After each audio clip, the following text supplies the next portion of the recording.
নবীজি সাহাবাদেরকে নিয়ে বসে আছেন। নবীজি সাহাবীদের সামনে চারটা প্রশ্ন পেশ করলেন। এক নাম্বার প্রশ্ন, নবীজি বলেন, মান আসবাহা মিনকুমুল ইয়াউমা সাইমান।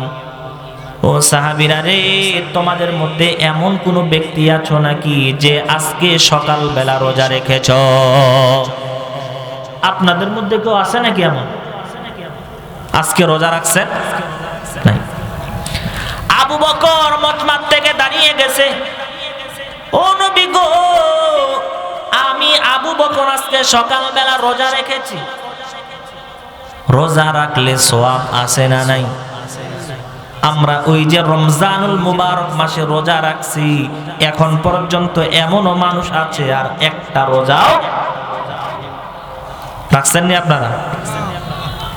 আবু বকর বলে, নবী গো, আজকে সকালবেলা আমি রোজা রাখছি।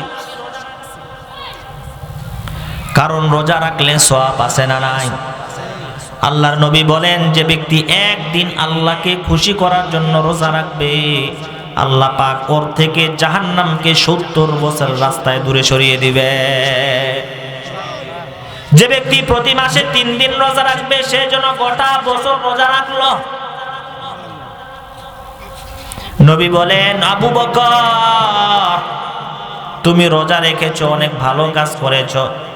নবী এবার দ্বিতীয় প্রশ্ন করলেন, মান তাবিআ মিনকুমুল ইয়াউমা জানাজাতান।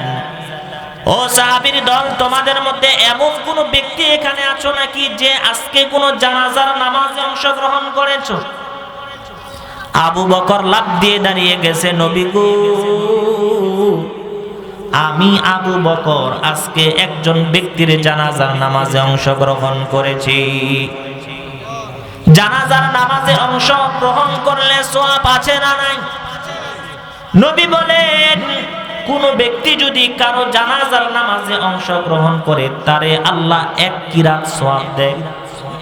জানাজার সাথে সাথে কাফন দাফনে যদি মাটি দাফন করার সময় যদি সে উপস্থিত থাকে, আল্লাহ পাক তারে 2 কিরাত সওয়াব দেয়। সাহাবীরা বললেন, নবী গো, কিরাত কি জিনিস এটা তো বুঝলাম না। নবী বলেন, 1 কিরাত হলো একটা উহুদ পাহাড় সমপরিমাণ। একজন ব্যক্তির জানাজায় অংশগ্রহণ করলেন, 1 উহুদ পরিমাণ সওয়াব আপনার আমলনামায় লেখা। এজন্য নবী বলেন, তোমাদের মধ্যে কে আজকে জানাজায় অংশগ্রহণ করেছো? আবু বকর বলে, নবী গো, আমি আজকে অংশগ্রহণ করেছি। আচ্ছা বলেন তো, সাহাবীরা কি জানতো, আবু বকর জানতো যে আজকে নবী এমন প্রশ্ন করবেন? উনি তো আগে জানে না যে এই প্রশ্ন করবেন। নবী তো টেস্ট করতেছেন, দেখি আমার সাহাবীরা কে কত আমলে অগ্রগামী। নবী তৃতীয় প্রশ্ন করলেন, ও সাহাবীরা রে, মান আতআমা মিনকুমুল ইয়াউমা মিসকিনান। তোমাদের মধ্যে এমন কোন ব্যক্তি আছো নাকি যে আজকে কোনো অসহায় ব্যক্তিকে খানা খাইয়েছ? আবু বকর দাঁড়িয়ে বলে, নবী গো, আমি আবু বকর আজকে একজন অসহায় ব্যক্তিকে খানা খাইয়েছি। খানা খাওয়াইলে সওয়াব আছে না নাই? আমাদের সমাজে এমন ব্যক্তি আছে যারা পাশের মাসের খবর নেয় না, নিজে পেট ভরে খায়, কিন্তু আমার পাশে কত মানুষ অসহায় খবর নেয় না। নবী বলেন, 4টা কাজ যদি করতে পারো, নিরাপদে জান্নাতে যেতে পারবা। কয় কাম? 4 কাম। ইয়া আইয়ুহান নাস আফশুস সালাম। ও মুসলমান, বেশি বেশি সালাম দাও। এখন তো সালামের প্রচলন শেষ হয়ে গেছে। মুরব্বীরা মনে করে আমরা সালাম দিব কেন, বাচ্চারা আমাদের সালাম দিবে। কিন্তু নবী তো ছোট বাচ্চাদেরকেও সালাম দিয়েছিলেন। নবী বলে, আফশুস সালাম, সালাম বেশি বেশি দাও। ওয়া আতঈমুত তাআম, মানুষকে বেশি বেশি খানা খাওয়াও। ওয়াসিলুল আরহাম, আত্মীয়তার সম্পর্ক বজায় রাখো। আমাদের সমাজে এমন অনেক ব্যক্তি আছে, আত্মীয় ভাইয়ে ভাইয়ে দ্বন্দ্ব আছে না নাই? আল্লাহ বলেন যারা আত্মীয়তার সম্পর্ক ছিন্ন করবে এরা জান্নাতে প্রবেশ করতে পারবে না। নবী 4 নাম্বার বলে ওয়াসাল্লু বিল্লাইল, রাত্রিবেলা নামাজ পড়ো, তাহাজ্জুদের নামাজ পড়ো যখন সব মানুষ ঘুমিয়ে থাকে। এই 4 কাজ যদি করতে পারো তাদখুলুল জান্নাতা বিসালাম, তুমি নিরাপদে জান্নাতে প্রবেশ করবা। নবী 3 নাম্বার প্রশ্ন করলেন তোমাদের মধ্যে কি এমন কেউ আছো নাকি যে আজকে কোনো গরিব মানুষকে খানা খাইয়েছে? আবু বকর বলে নবী আমি আছি, আজকে গরিব মানুষকে খানা খাওয়াই।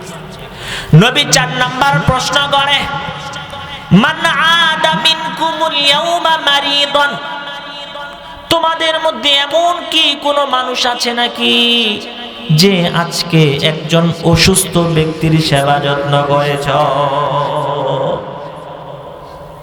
আবু বকর দাঁড়িয়ে গেছে, নবী গো আমি আজকে গরিব অসহায় অসুস্থ একজন ব্যক্তির সেবা যত্ন করেছি। সুবহানাল্লাহ বলেন না? 4 প্রশ্ন করলেন, সব জায়গায় আগে কে? আবু বকর। অসুস্থ ব্যক্তির সেবা যত্ন করা দরকার আছে না নাই? আমাদের এলাকায় কত অসুস্থ মানুষ কিন্তু খবরও কোনোদিন নেই না। আল্লাহ কাল কিয়ামতের ময়দানে বান্দাকে বলবেন বান্দা মনে আছেন আমি অসুস্থ ছিলাম তুমি আমার সেবা যত্ন করো নাই, আমি ক্ষুধার্ত ছিলাম তুমি আমারে খানা খাওয়াও। বান্দা বলবে আল্লাহ আনতাল মালিক, আপনি তো গোটা পৃথিবীর স্রষ্টা, আপনিও কি অসুস্থ হন? আপনি তো সবাইকে রিজিক দেন, আপনিও কি ক্ষুধার্ত হন?